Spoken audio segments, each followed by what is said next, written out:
أهلا بكم في قناة فكيرة. الفيديو ده خاص بالخزين النباتي، ايه المنتجات النباتية الصحية الأساسية المفروض تكون موجودة عندك أو عندك لو انتوا عايزين تتبعوا نظام غذائي نباتي فيجن صحي. وعشان أعمل الفيديو ده هستعين بكتاب The New Vegan Cookbook، والسبب هو ان الكتاب في الفصل الأول في المنتجات البانتري الفيجن بانتري أو المنتجات الخزين النباتية المفروض الواحد هيحتاجها في نظامه الغذائي النباتي.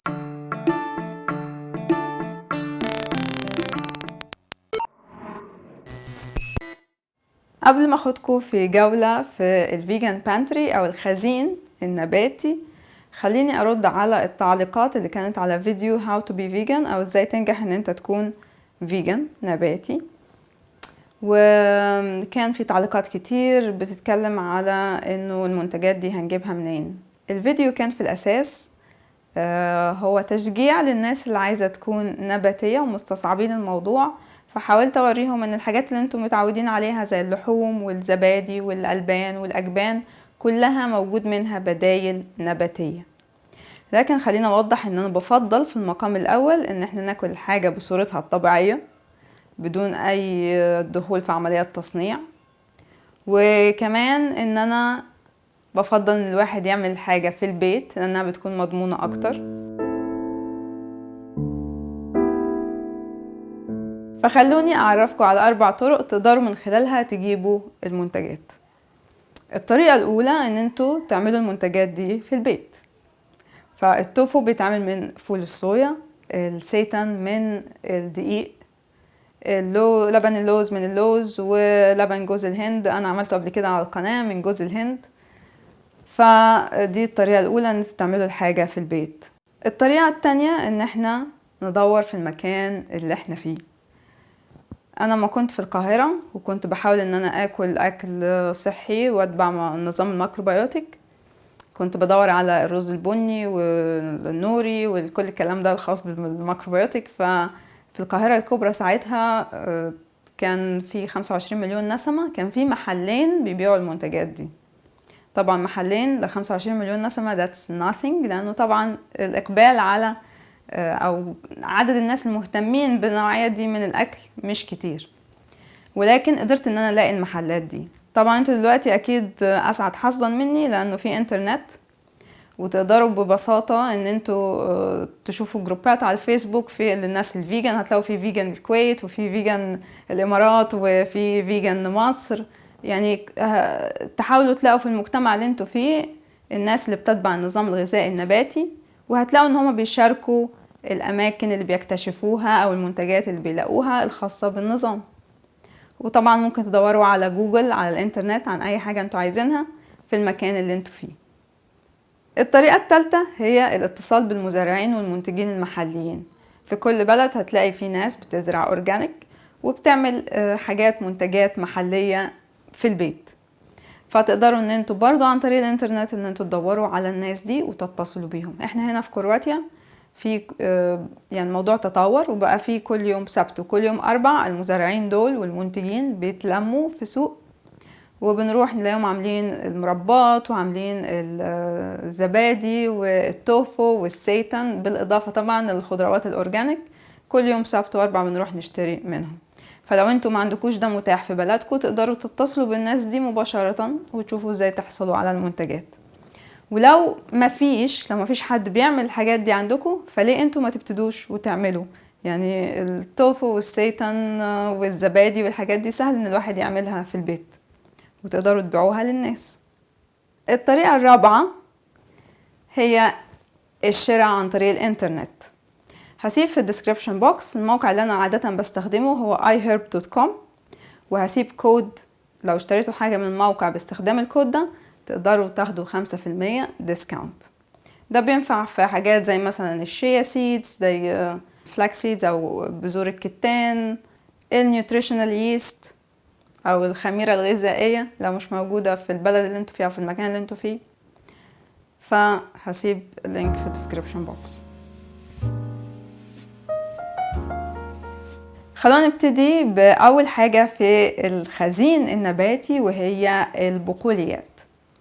هي مصدر للبروتين، تقدروا تشتروها بكميات، وممكن تفضل لو احتفظتوا بيها في مكان مظلم وبارد ان هي ممكن تفضل لمدة 6 شهور. ممكن تعملوها بكميات كبيرة، وممكن تحفظوها في الفريزر وتاخدوا منها وقت ما تحتاجوا. اديكم امثلة على كده، مثلا فول الصويا بانواعه، الفول بانواعه، الفاصوليا بانواعها، الحمص، العدس بانواعه. الحقيقة فكرت في الكينوا، هل احطها مع البقول ولا احطها مع الحبوب؟ فبما ان هي فيها 8 احماض امينية وفيها قيمة بروتينية كاملة، فانا هحطها مع البقول، فتقدروا تشتروها مع البقول. انا عملت قبل كده على القناة وصفات للكينوا، تقدروا تبصوا عليها لو مش عارفين بتتعمل ازاي. نيجي بقى للمكسرات. المكسرات طبعا فيها قيمة غذائية كبيرة، وفي منها اللوز وعين الجمل والكاجو، الفستق والبندق والصنوبر والفول السوداني والسمسم. وعين الجمل انا عملت منه زبدة مكسرات قبل كده، تقدروا تبصوا عليها. السمسم بيتعمل منه الطحينة. الفول السوداني بيتعمل منه زبدة الفول السوداني. ندخل على الزيوت. اهم حاجة في الزيوت ان انتوا تستعملوا زيوت معصورة على البارد. انا عادة بستعمل زيت الزيتون، وتقدروا تستعملوا الاكسترا فيرجن في السلطات.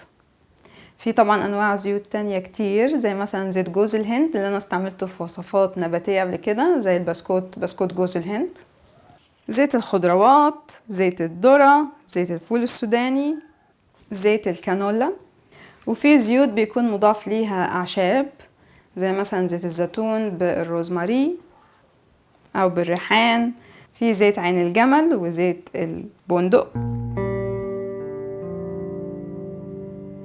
كل منتجات الصويا لها قيمة غذائية كبيرة. طبعا انا هحاول في فيديو تاني ان انا اعمل كل حاجة وقيمتها الغذائية، ولكن من فول الصويا تقدروا تعملوا التوفو ولبن الصويا،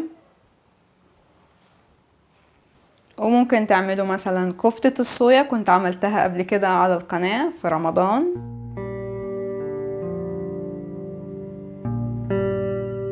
نيجي للخضروات. الخضروات المفروض انها تكون اورجانيك، مش متاحة اورجانيك حاولوا تغسلوها كويس، او تحطوها في بعض الانواع الخضار والفاكهة ممكن يتحط في المية والخل لفترة عشان يتخلص من المواد السامة اللي فيه. من الحاجات اللي المفروض تكون موجودة الثوم والجنزبيل. المنتجات الخضراء زي مثلا السبانخ والكرنب، البقدونس، الجرجير، المشروم برضو من الحاجات المهمة. الحبوب الكاملة زي الرز الكامل والمكرونة، منها برضو بتعمل منها المكرونة الكاملة. الشوفان بيبقى لطيف جدا في الفطار واستعملته في وصفات قبل كده. الشعير. ومن القمح الكامل الدقيق الكامل، والنهاردة أنا عاملة بيتزا. بذور الشيا بضيفها للسموثي، وكمان بعمل بيها بودينجز. بذور عباد الشمس حلوة جدا في العيش، وممكن تضاف على السلطات. نيجي لحاجات برضو مش موجودة في الكتاب أنا بستعملها أساسية، زي الأجر أجر والنشا، ودول بستعملهم لو أنا حابة أن أنا أدي سمك للحاجة. فاستعملتهم مثلا استعملت الأجر أجر في التشيز كيك، في الطبقة النهائية للتشيز كيك اضفت أجر أجر. هو صحي بدون منتجات حيوانية. في النيوتريشنال ييست، ودي بتدخل في وصفات كتير جدا، خاصة الجبنة. لو حد عايز يعمل جبنة في البيت أساسي النيوتريشنال ييست، ولو مش موجودة عندكم ممكن تشتروها من اي هيرب. هحاول اسيب لينك. بذور الكتان في منها 3 طرق او 3 اشكال، صحيحة ونص مجروشة ومطحونة تماما. تستخدم كبديل للبيض في وصفات، والمطحونة ممكن تتحط على السلطات، غنية بأوميجا 3 كمان الجوماشيو عبارة عن سمسم وملح بحر، وممكن يضاف لي النوري وغني بالكالسيوم. الشوكولاتة والكاكاو بيدخلوا في الوصفات الديزرت او الحلويات اساسيين. عملت كتير جدا وصفات باستخدام الكاكاو والدارك شوكليت خاصة. البهارات من الحاجات اللي بتدي طعم مختلف للأكلة. عملت فيديو قبل كده عن تنظيم البهارات، ممكن تشوفوا بعض البهارات اللي عندي. لكن أهم حاجة الكركم، الكاري، حاجات انتي انفلاماتوري مضادة للالتهاب. بالنسبة للملح أنا بستعمل ملح البحر هاند ميد، معمول بالطرق القديمة، ناتشرال، مش بالطريقة اللي بتتعمل في الملح المكرر اللي بيشيلوا منه اليود وبعد كده يجوا يضيفوه تاني بعد كده، شيء غير مفهوم يعني. فبرضو في ملح الأحمر الهيمالايا، ده بيبقى فيه نكهة زي زفارة كده، بستعمله لما أحب أعمل حاجة شبه البيض المقلي باستخدام التوفو، فبستعمل الملح ده عشان يدي طعم زي البيض. بما اننا داخلين في الملح فمش هننسى برضو الصويا صوص، من الحاجات اللي بتحدق. واتكلمت عن بديل ملح قبل كده، الأوميسو. وكمان حاجة مهمة جدا موجودة برضو في النظام الميكروبيوتيك، وهي الميزو بيست، وهو فول صويا مخمر مقوي لجهاز المناعة. ولو تفتكروا قبل كده عملت بالميزو بيست، عملت شوربة الميزو. نيجي للسكر.